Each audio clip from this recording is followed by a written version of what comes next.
The notification chimed at 11:47 p.m., cutting through the silence of my empty house like a blade. I'd been grading essays on my laptop, red pen hovering over another student's creative interpretation of Hemingway, when my phone lit up with a message from my daughter Jessie. "Mom says you're too weak to fight for us. She's right." I stared at those words until they blurred. 23 years of marriage, 18 years of raising a daughter, and this is what I get. A text message dismissal from my own child. Not bad for a high school English teacher who thought he'd taught her better than that. The house felt different now, not just empty, abandoned. Lena's coffee mug still sat in the sink from 3 days ago, lipstick stain on the rim like evidence of a crime I hadn't yet discovered. Her Mercedes hadn't been in the driveway when I got home from school. Again. I walked to the kitchen window and peered through the blinds at the Hendersons' house next door.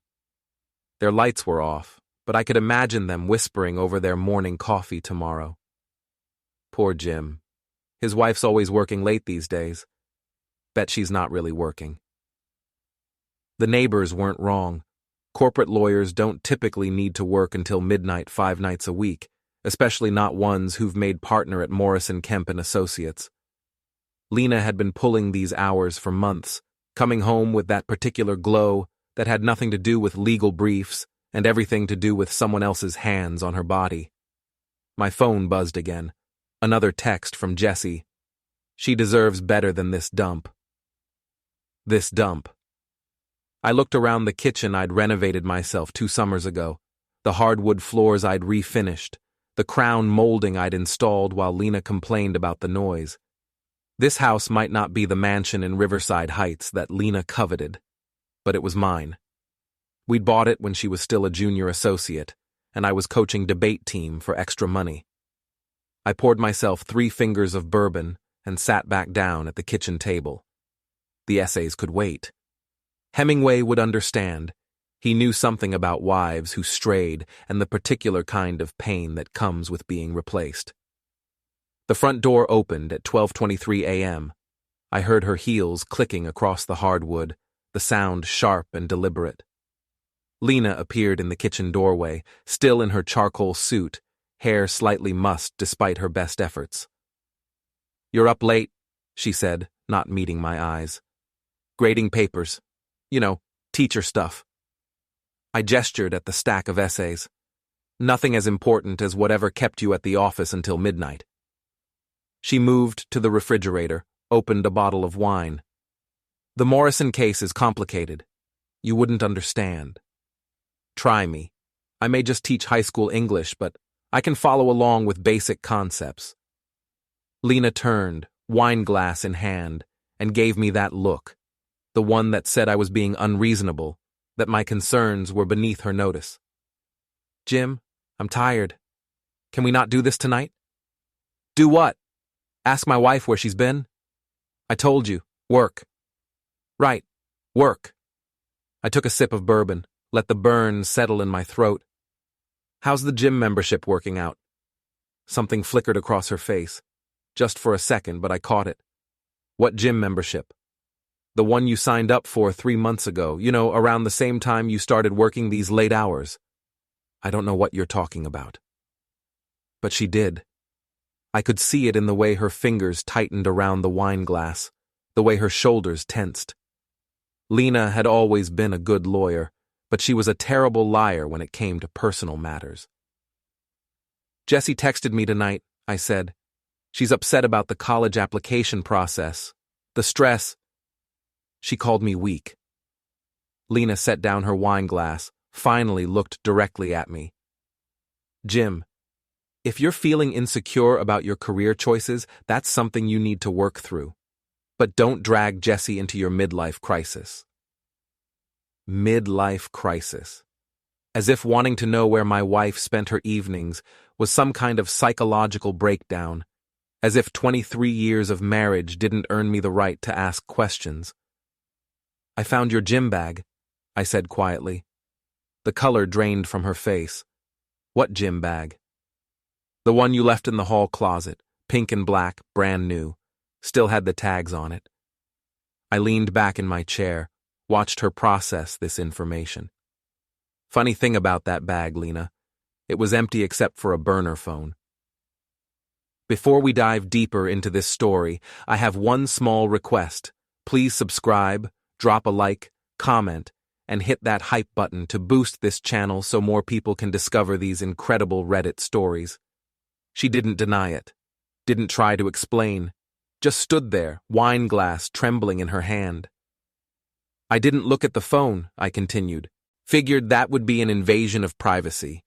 But then I thought about all those late nights, all those mysterious work emergencies, and I realized something. My privacy's been invaded for months, hasn't it? Jim, don't. I held up my hand. Don't insult my intelligence any more than you already have. I stood up, walked to the hall closet, and retrieved the gym bag. Set it on the kitchen table between us like evidence in a trial. The burner phone was still inside, along with hotel receipts and a Polaroid photo that made my stomach turn.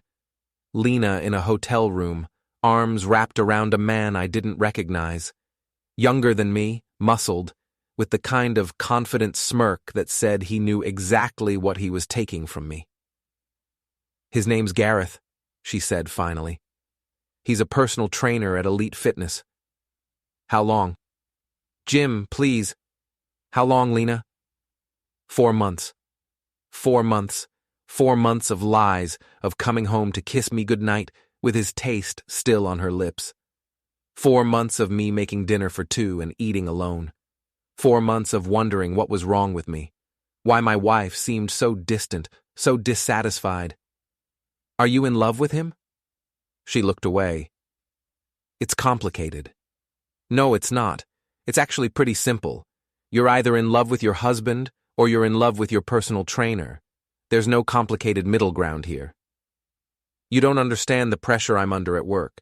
The expectations. So you decided to handle that pressure by having an affair? It just happened, Jim. These things just happen sometimes. These things.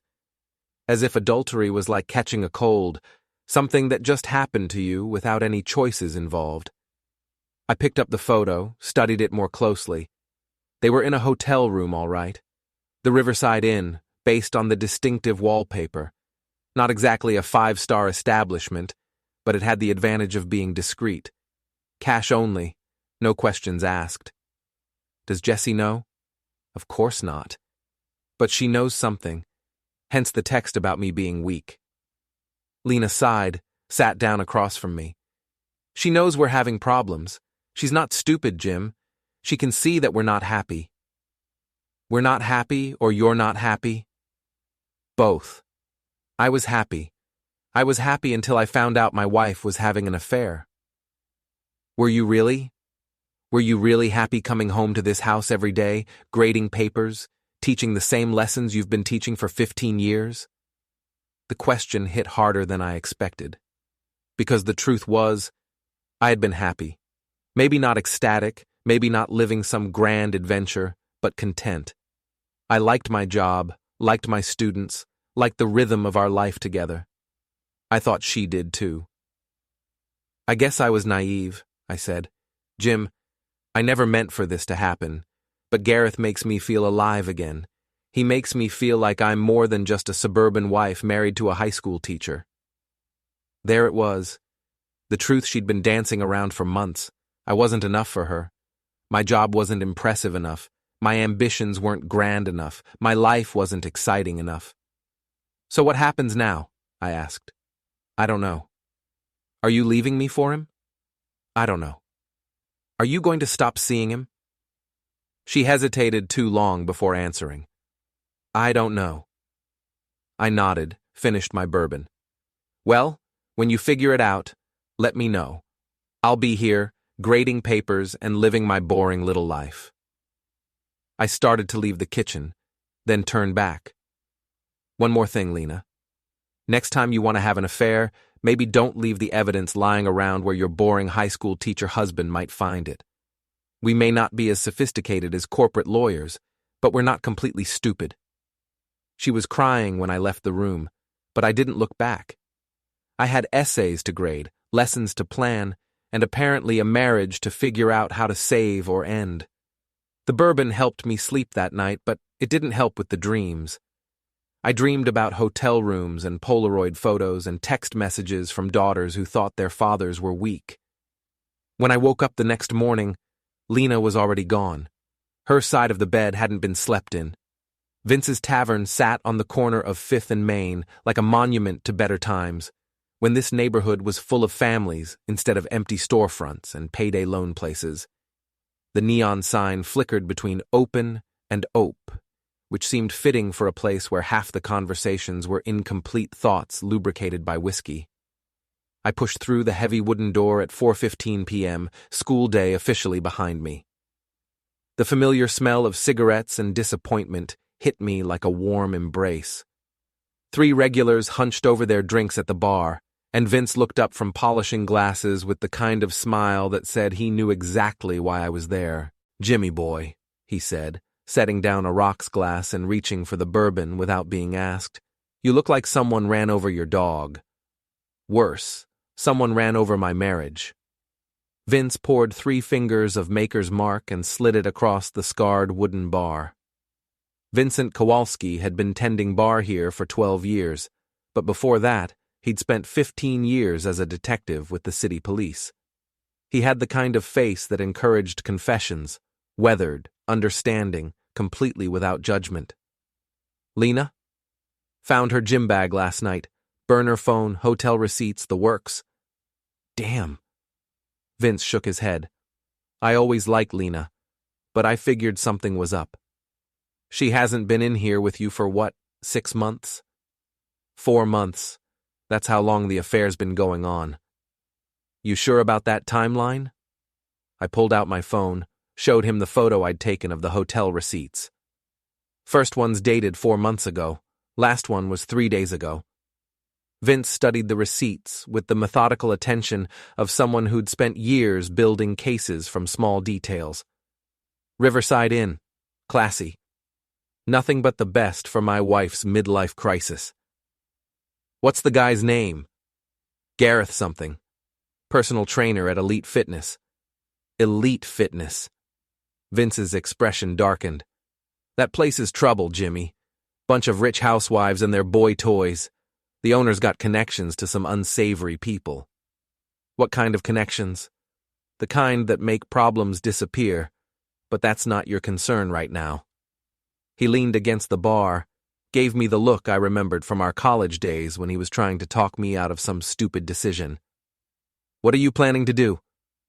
"I don't know. Part of me wants to fight for her. Part of me wants to pack her bags and leave them on the front porch."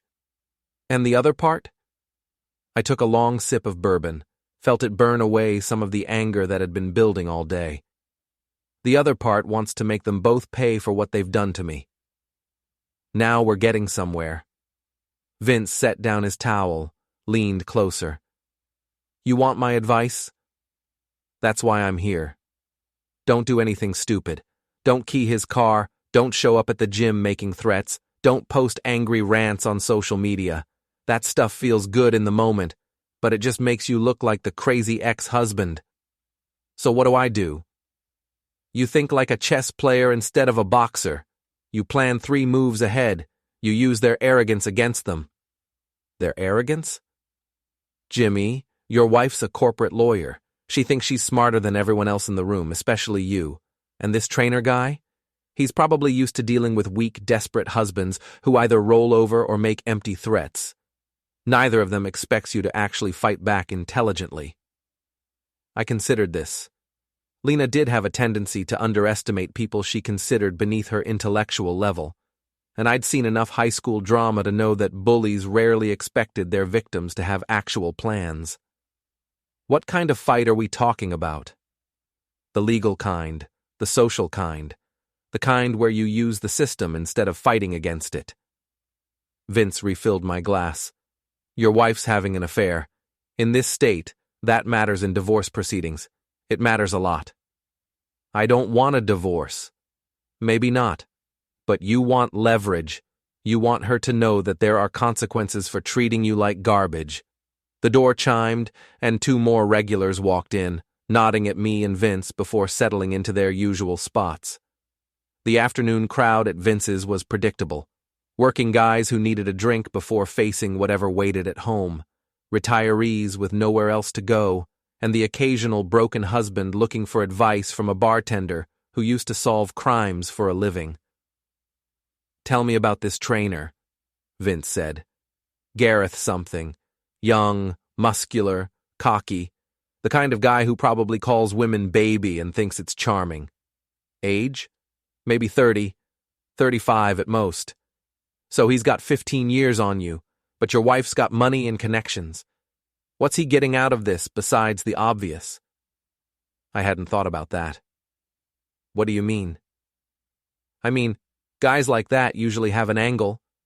Maybe he's looking for a sugar mama. Maybe he's planning to get her to leave you and marry him. Or maybe... Vince paused, thinking. Maybe he's not the one calling the shots. What do you mean? I mean, maybe someone else is pulling the strings. Someone who benefits from your marriage falling apart. Like who? I don't know yet. But in my experience, when something seems too convenient, it usually is. Your wife just happened to join a gym and just happened to meet a trainer who just happened to seduce her? That's a lot of coincidences. I thought about Lena's behavior over the past few months. The late nights had started around the same time she'd been assigned to a major case at the firm. The Morrison case, she'd called it. Something involving corporate acquisitions and regulatory compliance. She's been working on a big case, I said. Something that could make her career if it goes well. What kind of case? I don't know the details. Corporate stuff. She doesn't usually discuss work with me. Because you're just a high school teacher and wouldn't understand? Something like that. Vince nodded grimly. Jimmy, I want you to do something for me. I want you to find out everything you can about this Morrison case. Who the client is, who else is working on it, what the stakes are. Why? Because maybe your wife's affair isn't about some midlife crisis. Maybe it's about business. The idea hit me like a physical blow. I'd been thinking about Lena's betrayal in personal terms. She was bored, unsatisfied, looking for excitement. But what if it was more calculated than that? What if someone had deliberately targeted her, or me, or both of us? That's paranoid thinking, Vince. Maybe, but I've seen a lot of cases where personal problems turned out to have professional motivations. Your wife makes good money, right? Very good money. And you two have assets, house, savings, retirement accounts. Yeah. So if someone wanted to get their hands on those assets or wanted to hurt your wife professionally, destroying her marriage would be a pretty effective strategy. I finished my bourbon, signaled for another. The bar was filling up with the dinner crowd, and the conversation was getting harder to follow over the noise. But Vince's theory made a disturbing kind of sense. Even if you're right, what am I supposed to do about it? First, you document everything. Every lie, every late night, every hotel receipt. You build a case. I'm not a detective. No, but you're an English teacher. You know how to research, how to analyze evidence, how to construct a narrative. Use those skills. And then what? Then you decide whether you want to save your marriage or end it. But either way, you do it from a position of strength instead of weakness. I looked around the bar, at the faces of men who'd probably been where I was now. Some of them had fought back, some had given up, some had made the wrong choices and ended up drinking away their regrets one shot at a time. There's something else, I said. What? My daughter. She thinks I'm weak. She's taking her mother's side. Vince's expression softened. Kids always think they know what's going on between their parents. Usually they're wrong. Jessie loves you, Jimmy. She's just confused and angry and looking for someone to blame. She blames me. For now. But when the truth comes out, and it will come out, she'll see things differently. What if the truth is that I really am weak? What if Lena's right and I'm just a boring high school teacher who can't give her the life she wants? Then you prove her wrong. How? Vince smiled, and for a moment I saw the cop he used to be, the guy who'd built cases against people who thought they were untouchable. You show her that underestimating a high school English teacher is a very dangerous mistake. The next morning brought the kind of October rain that turns suburban streets into rivers and makes everyone drive like they've forgotten what water does to asphalt. I sat in my Honda Civic in the parking lot of Elite Fitness, watching through rain-streaked windows as the morning crowd filtered in and out. Elite Fitness occupied a converted warehouse in the trendy part of downtown, all exposed brick and floor-to-ceiling windows. The kind of place where memberships cost more than most people's car payments, and the personal trainers looked like they'd stepped out of fitness magazines. I'd called in sick to school, first time in 3 years, and spent the early morning hours going through Lena's things with the systematic thoroughness of someone grading final exams. What I found made my stomach churn and my anger crystallize into something harder and more focused. The burner phone contained 6 weeks of text messages between Lena and Gareth, not just scheduling hookups, but intimate conversations about their future together, plans to travel to Costa Rica over Christmas, discussions about Lena leaving me after the first of the year, and most damning of all, detailed complaints about me that read like a prosecution's closing argument. Jim has no ambition, she'd written. He's content to grade papers and coach debate team for the rest of his life. I need someone who understands success. Your husband sounds like a loser, Gareth had replied. You deserve better, baby. Baby. I'd been right about that, but it was the financial information that really caught my attention. Lena had been moving money out of our joint accounts in small amounts over the past 2 months. Nothing dramatic enough to trigger alerts, but steady transfers that added up to nearly $15,000. Money that was now sitting in an account I'd never seen before. She was planning her exit strategy. Had been for weeks. At 9:30 a.m., a silver BMW pulled into the Elite Fitness parking lot. The license plate read Train, which told me everything I needed to know about the owner's personality. Gareth climbed out of the driver's seat, and I got my first real look at the man who was sleeping with my wife. He was everything I'd expected, and worse. Tall, broad-shouldered, with the kind of artificial tan that came from a booth rather than actual outdoor activity.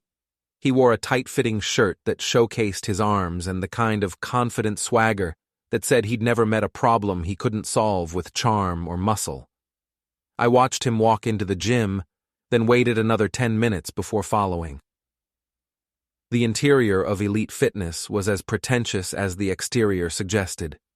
Gleaming equipment arranged like sculptures, motivational posters featuring impossibly fit people doing impossible things, and a juice bar that probably charged $20 for a protein shake. The receptionist was a blonde woman in her early 20s who looked like she'd never eaten a carbohydrate in her life. Her name tag read Brittany, and she gave me the kind of smile that said she knew I didn't belong here, but was too polite to say so directly. "Can I help you?" she asked. "I'm interested in personal training sessions," I said. "Someone recommended Gareth?" "Oh, Gareth's amazing." Brittany's smile became genuine. "He's our most popular trainer. Let me see if he's available for a consultation." She picked up the phone, spoke in hushed tones, then hung up and pointed toward the wait area. "He's finishing up with a client, but he can talk to you in about 10 minutes. I nodded and pretended to examine the equipment while actually studying Gareth in action. He was working with a woman in her 40s, guiding her through some complicated routine involving resistance bands and a lot of unnecessary touching. The woman was clearly enjoying the attention, laughing at his jokes and hanging on his every word. This was his pattern, I realized. Find lonely, wealthy women and make them feel special. The affair with Lena probably wasn't his first, and it wouldn't be his last. "You must be Jim." I turned to find Gareth approaching with his hand extended and that practiced smile plastered across his face. Up close, he was even more obnoxious than I'd imagined. Perfect teeth, perfect hair, and the kind of confidence that came from never having to work for anything in his life. "That's right," I said, shaking his hand and resisting the urge to squeeze harder than necessary. Brittany tells me you're interested in personal training. That's great. It's never too late to start taking care of yourself. Never too late. As if I was some decrepit old man instead of a 45-year-old who still played basketball twice a week and could run a 7-minute mile. I'm looking to get in better shape, I said. My wife thinks I've let myself go. Wives can be tough critics, Gareth said with a knowing laugh. But that's why they push us to be better, right? What does your wife do? She's a lawyer, corporate stuff. Nice. Smart women are the best. They know what they want, and they're not afraid to go after it. The irony was so thick I could taste it. Here was the man who was sleeping with my wife, giving me relationship advice while flirting with the idea of training me. So what kind of program would you recommend? I asked. Gareth launched into a sales pitch about comprehensive fitness plans and nutritional guidance and lifestyle changes that would transform my entire existence. It was the kind of smooth patter that probably worked on most people, but all I could think about was his hands on Lena's body and his voice whispering promises in her ear. The thing is, he said, leaning closer in a conspiratorial manner, most guys your age think they can't change. They think they're stuck being who they've always been. But that's not true. With the right guidance, anyone can become the man they want to be. And you provide that guidance? That's what I do. I help people discover their potential. I bet you do, I thought, especially when those people happen to be married women with substantial bank accounts. This sounds expensive, I said. Well, you get what you pay for, but think of it as an investment in yourself, in your marriage. Your wife will notice the changes, trust me. She'd already noticed the changes, all right, just not the ones he was talking about. Let me think about it, I said. Can I get your card? Absolutely. He handed me a business card with his photo on it because of course he did. And hey, if you want to bring your wife by sometime, I'd be happy to design a couples program. A lot of my clients find that working out together strengthens their relationship. The audacity was breathtaking. He was literally offering to train me and my wife together while carrying on an affair with her behind my back. I'll mention it to her, I said. Great. I think you'll find that elite fitness is exactly what you're looking for. I shook his hand again and left, my mind racing with possibilities. Vince had been right about using their arrogance against them. Gareth was so confident in his charm and his hold over Lena that he couldn't imagine her boring high school teacher husband posing any kind of threat. That was his first mistake. I spent the rest of the morning at the downtown library, using their computers to research everything I could find about elite fitness and its staff. What I discovered was interesting. The gym had only been open for 2 years, but it had already been the subject of several complaints to the Better Business Bureau. Clients claiming they'd been overcharged, contracts that were impossible to cancel, and at least 3 lawsuits involving inappropriate conduct by trainers. Gareth Morrison, his last name was Morrison, which seemed like an odd coincidence given Lena's current case, had been named in 2 of those lawsuits. Both involved married female clients who claimed he'd pursued inappropriate relationships with them. Both cases had been settled out of court. Morrison, the same name as Lena's big case at work. I pulled up the business registration for Elite Fitness and found what I was looking for. The gym was owned by Morrison Holdings, LLC, which was in turn owned by a company called Kemp Enterprises. Kemp, as in Morrison, Kemp and Associates, as in Lena's law firm. The pieces were starting to fit together, and the picture they formed made me nauseous. This wasn't a random affair. Someone at Lena's own firm owned the gym where she'd met her lover. Someone had orchestrated this entire situation. But why? I thought about what Vince had said about professional motivations for personal attacks. If someone wanted to destroy Lena's career or get their hands on our assets, seducing her into an affair would be an effective strategy. It would give them leverage over her, and it would position them to benefit from our divorce. I needed to know more about the Morrison case and about the power structure at Lena's firm. But first, I needed to document what I'd already discovered. I drove home and spent the afternoon creating files on my laptop. Photos of the hotel receipts, screenshots of the text messages, printouts of the business registration documents. I organized everything chronologically and cross-referenced it with Lena's work schedule and our bank records. The pattern was clear once you knew what to look for. Every major development in the affair corresponded with some milestone in the Morrison case. The first hotel visit came 3 days after Lena had been assigned as lead counsel. The frequency of their meetings increased right around the time she'd mentioned that the case was entering a critical phase. Someone was using Gareth to manipulate my wife, and they were using my wife to manipulate the case. The question was, who? At 6:30 p.m., I heard Lena's car in the driveway. I closed my laptop and went to the kitchen, started making dinner as if this was just another normal evening in our increasingly abnormal marriage. She came through the front door looking exhausted, her usually perfect hair slightly disheveled and her makeup smudged around the edges. "How was your day?" I asked, the question loaded with meaning she couldn't possibly miss.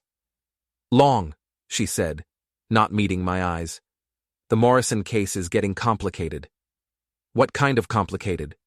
"Just legal stuff. You wouldn't understand."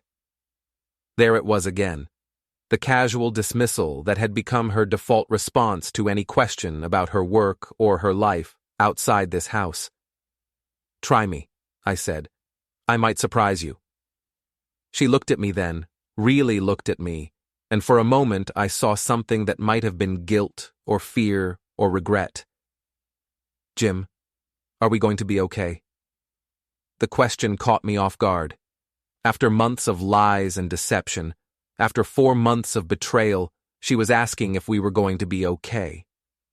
"I don't know," I said honestly. "That depends on what you want." "I want—" She stopped, shook her head. "I don't know what I want anymore." "Well, when you figure it out, let me know. I'll be here." She nodded and went upstairs to change, leaving me alone in the kitchen with my thoughts and my growing certainty that nothing about this situation was as simple as it appeared. My phone buzzed with a text from Vince. "Find anything interesting?" I typed back, "More than you know. We need to talk." Vince's apartment sat above his bar, a cramped but comfortable space that looked like it had been decorated by someone who'd spent too many years in police stations and hotel rooms. The walls were covered with framed photographs from his detective days, commendations, and a few pictures of the fish that hadn't gotten away. I'd brought my laptop and a manila folder thick with printouts. Vince cleared space on his kitchen table, opened 2 beers, and settled in to listen as I laid out everything I'd discovered. "Morrison Holdings owns Elite Fitness," I said, spreading out the business registration documents. "Morrison Holdings is owned by Kemp Enterprises, and Kemp Enterprises is owned by—" "Someone at your wife's law firm," Vince finished. "Has to be. The timing's too perfect to be coincidental." Vince studied the documents with the focused attention I remembered from our college days when he was working toward his criminal justice degree. "What do you know about the partners at Morrison, Kemp & Associates?" "Not much. Lena doesn't talk about work with me, remember? I'm too stupid to understand legal concepts." "Don't let her get in your head, Jimmy. You're smart enough to figure this out, which is more than she's giving you credit for." He pulled out his phone. "What are the partners' names?" "Morrison and Kemp, obviously. There's a third one. Sorensen, I think." Vince's fingers moved across his phone screen. "Here we go. Morrison, Kemp & Associates, founded 15 years ago by Thomas Morrison, Patricia Kemp, and David Sorensen. Morrison died 5 years ago. Kemp retired last year, which leaves Sorensen. David Sorensen, age 52, divorced, no children, specializes in corporate acquisitions and regulatory compliance." Vince looked up from his phone. "Want to bet he's the one working on the Morrison case with your wife?" The pieces clicked into place with an almost audible snap. "He's her boss. He assigned her to the case. He owns the gym where she met Gareth, and he's been manipulating the whole situation. But why? What's his endgame?" I thought about it, running through the possibilities. Maybe he wants her out of the firm. Maybe she knows something about his business practices that he doesn't want exposed. Or maybe what? Maybe he wants me out of the picture for some other reason. Vince leaned back in his chair. Jimmy, I need you to think carefully about this. Have you ever had any dealings with David Sorensen? Any reason he might have a personal grudge against you? I searched my memory, trying to think of any connection between myself and Lena's boss. I'd met him exactly twice, once at a firm Christmas party 3 years ago, and once when he'd stopped by the house to drop off some documents. Nothing I can think of. We barely know each other. What about professionally? Any students whose parents might have connections to his firm? Vince, I teach high school English. The biggest controversy in my career was when I assigned The Catcher in the Rye, and some parents complained about the language. Okay, so it's not about you directly, which means it's about Lena, or it's about your assets, or both. Vince opened his laptop. Let me see what I can find out about Mr. Sorensen's financial situation. While he worked, I studied the timeline I'd created. The affair had started 4 months ago, right around the time Lena had mentioned being assigned to a major case that could make her career. But what if it wasn't about advancing her career? What if it was about destroying it? Interesting, Vince said, turning his laptop screen toward me. David Sorensen's been having some financial troubles. His divorce cost him big time, had to sell his house, liquidate most of his investments. And according to this credit report, he's been living pretty close to the edge for the past 2 years. So he needs money. Or he needs to eliminate competition for the big cases that bring in money. Your wife's good at her job, right? Very good. She made partner faster than anyone else in the firm's history. So maybe Sorensen sees her as a threat. Maybe he's setting her up to fail, or to get herself fired for ethical violations. The idea made my chest tighten with a mixture of anger and fear. You think he's using the affair to blackmail her? I think he's using the affair to control her. Think about it. She's compromised now. If word gets out that she's having an affair with someone connected to the firm, her career is over. She'll do whatever he tells her to do to keep that information quiet. I thought about Lena's behavior over the past few months. The stress, the long hours, the increasing distance between us. I'd assumed it was guilt over the affair, but what if it was something more? What if she was being manipulated by someone who held her career in his hands? There's another possibility, I said slowly. What's that? What if she doesn't know? What if she thinks the affair is real, but Sorensen is pulling the strings behind the scenes?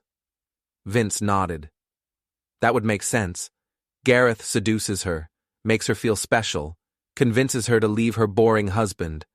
Meanwhile, Sorensen gets control of the Morrison case and eliminates his biggest competition for partnership. And I get left with nothing while they divide up everything Lena and I built together. Not if we can help it.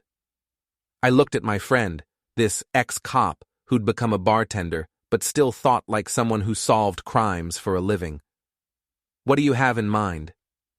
We're going to do what good detectives always do. We're going to follow the money, document the connections, and build a case that's so solid they can't wiggle out of it. And then what? Then you decide what kind of man you want to be, the kind who gets taken advantage of or the kind who fights back. I thought about Jesse's text, about Lena's casual dismissals, about months of lies and manipulation. I thought about Gareth's smug confidence and Sorensen's calculated cruelty. I want to fight back. Good, but we're going to do this smart. No confrontations, no dramatic gestures, no giving them any ammunition to use against you. We're going to be patient, methodical, and absolutely ruthless. What's the first step? You're going to go home and act like nothing's changed. Be the boring, predictable husband they expect you to be. Meanwhile, I'm going to use some of my old contacts to dig deeper into Sorensen's business dealings and financial situation. What am I looking for at home? Anything that connects Lena to Sorensen outside of normal work interactions. Personal emails, text messages, phone calls at odd hours. and pay attention to her behavior around the Morrison case. If I'm right about this, she's under a lot of pressure that has nothing to do with normal legal work. I gathered up my documents and prepared to leave. At the door, Vince put his hand on my shoulder. Jimmy, I need you to understand something. If we're right about this, if Sorensen is really manipulating your wife and using her to get at you or your assets, then this isn't just about an affair anymore. This is about fraud, manipulation, and possibly extortion. What are you saying? I'm saying that when this is over, Lena might not be the only one who loses everything. Sorensen could end up facing criminal charges. And Gareth? Vince smiled, and it wasn't a pleasant expression. Gareth's just a tool. Tools get discarded when they're no longer useful. I drove home through streets slick with rain, my mind churning with possibilities and plans.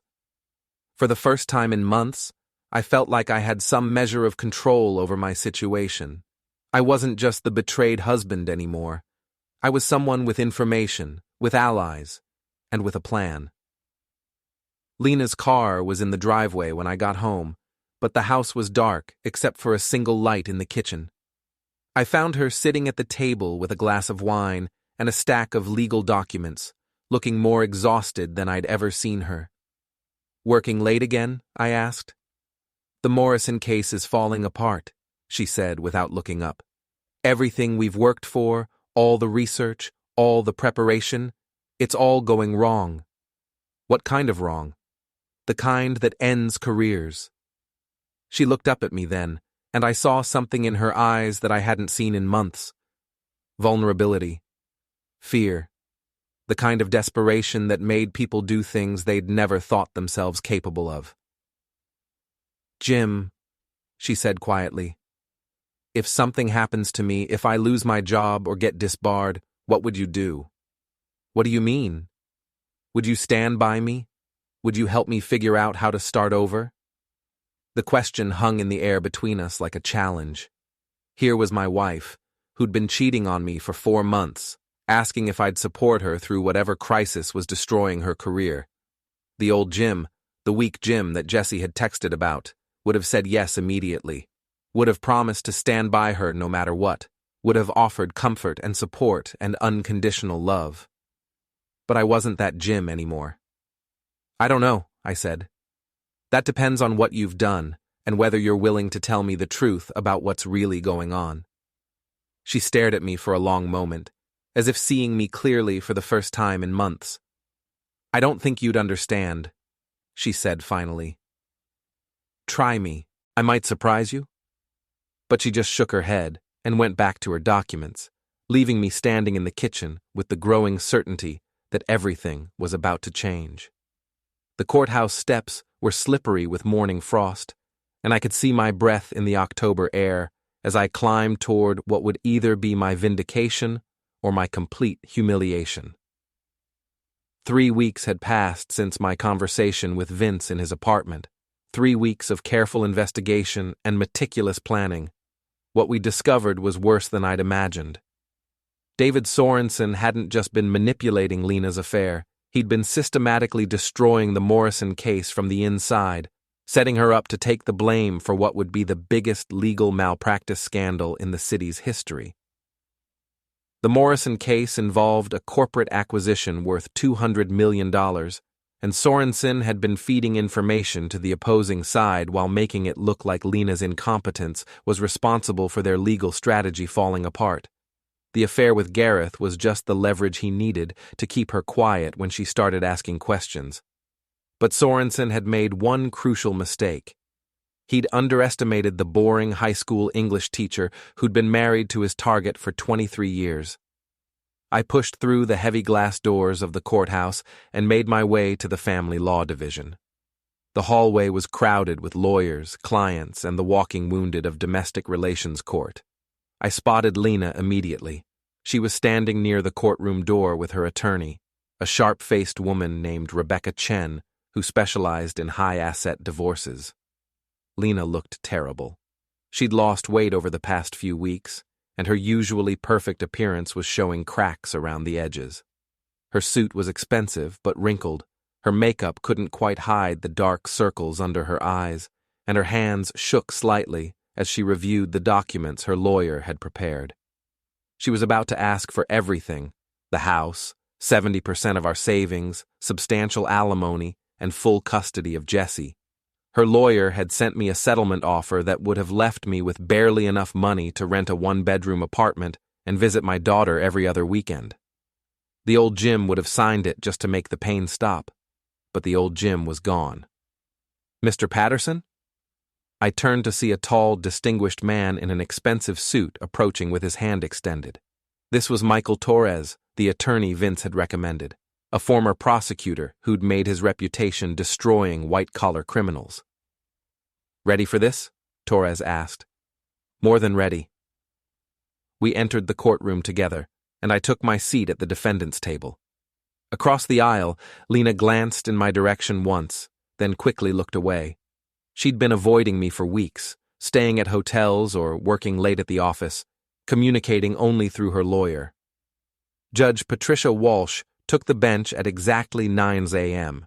She was a stern woman in her 60s who'd been handling family law cases for 20 years and had a reputation for cutting through nonsense to get at the truth. "This is the matter of Patterson versus Patterson," she announced. "I understand we're here for a settlement conference and temporary support hearing." Rebecca Chen stood up first. "Your Honor, my client is seeking temporary spousal support in the amount of $8,000 per month, temporary exclusive use of the marital residence, and temporary custody of the party's minor child." "On what grounds?" "Mrs. Patterson is the primary breadwinner in this marriage, Your Honor. She's a partner at Morrison, Kemp & Associates, while Mr. Patterson is a high school teacher. The disparity in income is substantial, and Mrs. Patterson has been the one maintaining the family's standard of living." Judge Walsh looked at me. "Mr. Patterson, do you contest these requests?" Torres stood up. "We do, Your Honor. And we'd like to present evidence that Mrs. Patterson's requests are based on fraudulent representations about her income and employment status." Chen objected immediately. "Your Honor, this is a settlement conference, not a trial. Mr. Patterson's attorney is clearly trying to turn this into a circus." "Actually," Torres said smoothly, "we're trying to prevent Mrs. Patterson from committing perjury. Your Honor, we have evidence that Mrs. Patterson is about to lose her job due to professional misconduct, which makes her income projections completely unreliable." The courtroom went silent. Lena's face went white, and she grabbed her lawyer's arm. Judge Walsh leaned forward. "Mr. Torres, those are serious allegations. I hope you have substantial evidence to back them up." "We do, Your Honor." Torres opened his briefcase and pulled out a thick folder. 3 weeks ago, my client discovered that his wife was having an affair with a personal trainer named Gareth Morrison. Upon further investigation, we discovered that Mr. Morrison is employed by Elite Fitness, which is owned by Morrison Holdings, which is in turn owned by Kemp Enterprises. He handed a set of documents to the judge. Kemp Enterprises is owned by David Sorensen, Mrs. Patterson's supervisor at Morrison, Kemp & Associates. Mr. Sorensen has been using Mr. Morrison to manipulate Mrs. Patterson's personal life while simultaneously sabotaging her work on a major case. Chen was on her feet. "Objection. This is completely irrelevant to the issue of temporary support." "It's completely relevant," Torres replied, "because Mrs. Patterson is about to be fired for legal malpractice, which means she'll have no income to support herself, let alone pay alimony to my client." Judge Walsh studied the documents Torres had provided. "These are business registration records. How do they prove professional misconduct?" Torres smiled. "Your Honor, we have recorded conversations between Mr. Sorensen and Mr. Morrison discussing their plan to use the affair to control Mrs. Patterson's handling of the Morrison case. We also have financial records showing that Mr. Sorensen has been receiving payments from the opposing party in that case." The courtroom erupted. Chen was shouting objections, Lena was crying, and I could hear people in the gallery whispering excitedly. Judge Walsh banged her gavel repeatedly. "Order! I want to see these recordings and financial records in my chambers immediately." "Your Honor," Chen protested. Even if these allegations are true, they don't change the fact that Mr. Patterson is seeking to punish his wife for having an affair. Actually, I said, standing up for the first time, I'm not seeking to punish anyone. I'm seeking to protect myself from being defrauded. Judge Walsh looked at me with interest. Mr. Patterson, would you like to address the court? Torres nodded encouragingly, and I stepped forward. For 23 years I'd been the quiet one, the one who avoided confrontation, the one who let Lena handle the important decisions. But standing in that courtroom, with everything I'd built hanging in the balance, I found my voice. Your Honor, my wife has been systematically moving money out of our joint accounts while carrying on an affair that she believed was secret. She's been planning to leave me for months, but she wanted to make sure she could take everything we'd built together. I looked directly at Lena. She's been calling me weak, telling our daughter that I'm not worth fighting for, dismissing me as just a boring high school teacher who doesn't understand the important things in life. My voice got stronger. But she made one mistake. She assumed that being a high school teacher meant I was stupid. She assumed that I'd just roll over and let her and her conspirators destroy my life. I turned back to the judge. I'm not asking for revenge, Your Honor. I'm asking for justice. I'm asking that my wife not be allowed to profit from her own misconduct and the misconduct of her co-conspirators. Judge Walsh was quiet for a long moment. Mr. Torres, I want to review your evidence in chambers. Mrs. Chen, your client is not to dispose of any assets or make any major financial decisions until I've had a chance to evaluate these allegations. Your Honor, Chen said desperately, Mrs. Patterson needs temporary support to maintain her standard of living. Mrs. Patterson should have thought about that before she decided to have an affair and potentially commit professional misconduct, the judge replied curtly. We're in recess. As the judge left the bench, I felt a hand on my shoulder.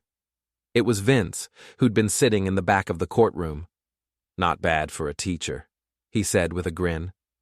Across the aisle, Lena was sobbing into her hands while her lawyer tried to comfort her. For a moment, I felt a flicker of the old sympathy, the old desire to protect her from pain.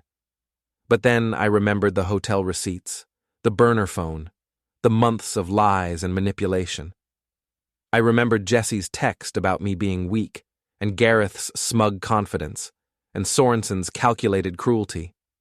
I walked over to where Lena was sitting. Lena, I said quietly. She looked up at me, mascara streaked down her cheeks. Jim, please.